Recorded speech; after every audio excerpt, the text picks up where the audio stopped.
कशाला सांगितलं होतं असं कर म्हणून? मला तर काय कळलं.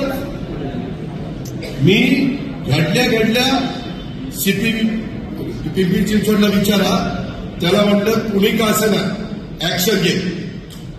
आता त्या मुली जी यांनी आत्महत्या केली, तिची सासू आतमध्ये, तिची नणंद आतमध्ये, तिचा नवरा आतमध्ये. सासरा पळाला, पळून कुठं जातोय, पळून कुठं. मी आज पण सांगितलंय 3 टीम त्यांनी सोडल्या, 3 नाही 6 टीम सोडा. मुसक्या बांधूनच त्याला आणा म्हणतात. पण ते टीव्हीचे चॅनल अजित पवार, अरे माझा काय संबंध आहे? आम्ही राजकीय क्षेत्रातली लोक उद्या सुनीलच्या घरातल्या निघाला, किशोराच्या घरातल्या निघाल्या, प्रेमापोटी बोलत तर जावं लागतं. जेपी नाही गेलं तरी माणूस रुसते. त्याच्यावर शक्य असेल तेवढं आम्ही करतो ना. पण म्हणून काय आम्ही त्यांना सांगतो का तुम्ही बाळासाहेब सुनेचे असं वागा म्हणून? मी एवढा महिलांचा पुरा, अरे मीच पट्ट्याने लाडक्या बहिणींना 1,500 रुपये द्यायला सुरुवात केली. त्याच्या आधी कुठल्या मायाच्या लाल मी नव्हती केली. एकनाथराव शिंदे, देवेंद्रजी आणि आम्ही ती सुरुवात केली. आम्ही प्रत्येक वेळेस आता बचत गटाच्या बद्दल, बाकीच्या बद्दल सातत्याने, माझी महिला बालविकासची मुलगी आमची आदिती तटकरे मंत्री आहे, तिनं चांगला प्रस्ताव आणला तर एका मिनिटात मी मंजूर करतो. आणि खुशाल ते चॅनलवाले अजित पवारांना जाब विचारला पाहिजे. जर अजित पवार तिथे दोषी असेल तर अजित पवारला फासावर लटवा, जर कुठं त्याचा संबंध असेल तर. पण उगीच माझी बदनामी काही घेणं देणं. मीडियाला अधिकार दिलाय मोकळीकीचा, कुणाची पण नावं घेत आहेत.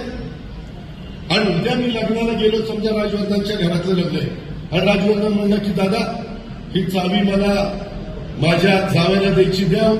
नाही दिली तर ती बाबा मागत होतो. तरी चावी देताना त्याला विचारलं, ही स्वखुशीने देताय का बळजबरीनं घेताय? खोटं नाही सांगत, टीव्हीला असू दे. मी त्यांना म्हणलं बळजबरीनं घेतलं तर मग बघतो याच्याकडे.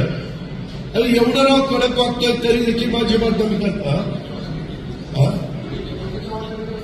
नाही खरं ते समजायचं, जे खरं आहे ते खरं आहे. मी एवढा अधिकारवाणीने आवाज काढून बोलतो त्याच्यात मी 5 पैसे कुणाचा मिंदा नाहीये, चहाचा पण मिंदा नाहीये. आणि ह्या पद्धतीनं ते केलं. आज बघा बावधन पोलीस स्टेशनला गुन्हा रजिस्टर झाला 2006, 206.25 कलम 80/2, कलम 108, कलम 118(1), कलम 115(2). आता जे वकील लोक असतील त्यांना कळेल ती कलम, मी काही ते वकील नाहीये. नंतर 352, 351(2), 3/5 नवीन जे कलम आलं ते. हा गुन्हा 17/5/2025 ला दाखल झाला. आज तारीख किती? 5.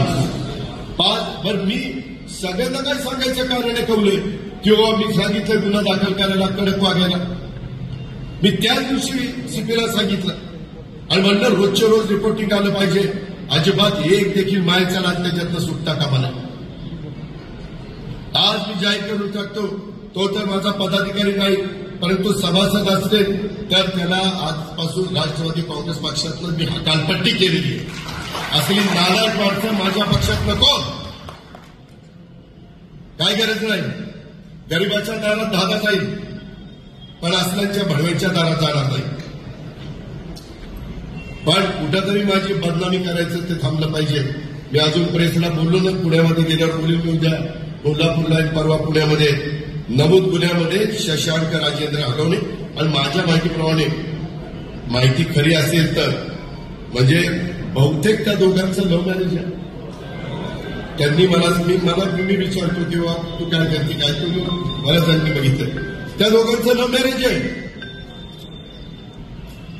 म्हणजे माझा कुठं दुरान्वय पण संबंध नाही, फक्त लग्नाला हजर राहिलो एवढाच संबंध. आता कुणाच्या लग्नाला नाही आलो तर असं माझ्या मागे लचण लागतं म्हणून आलो नाही समजायचं. आणि मला माफ करायचं लग्नाला नाही आल्याबद्दल. तर ऐका, शशांक राजेंद्र हगवणे, लता राजेंद्र हगवणे, करिश्मा राजेंद्र हगवणे या 3 आरोपींना अटक करण्यात आली. राजेंद्र तुकाराम बुवा हगवणे हा बेपत्ता आहे, फरार आहे. सुशील राजेंद्र हगवणे हा फरार आहे. त्यांचा शोध घेण्याचं काम चाललेलं आहे. 3 टीम आहे. अजून टीम वाढवायला सांगितल्या. यातील मयत महिलेचं बाळ जनक वय 9 महिन्याचं आहे. ते मयत महिलेचे वडील आनंदराव साहेबराव कसपटे यांच्या ताब्यात काळजी व संगोपनासाठी सुपूर्द केले. म्हणजे जे काही कुणाच्याही बाबतीमध्ये घडल्यानंतर एक माणुसकी म्हणून, एक सहानुभूती म्हणून, एक जबाबदारी म्हणून, शासन म्हणून जे काही करायचंय ते सगळं काही केलेलं आहे हे आपण सगळ्यांनी लक्षामध्ये घ्या. पण मी बघतोय चॅनलला अजित पवारांचा पक्ष काय म्हणजे आम्ही एवढे सगळे आता ह्याच्यातले काही माझ्या पक्षाचे सभासद आहेत. ह्याच्यात जर कोणी चूक केली तर माझा काय संबंध आहे? मी चुकारांना सांगतो.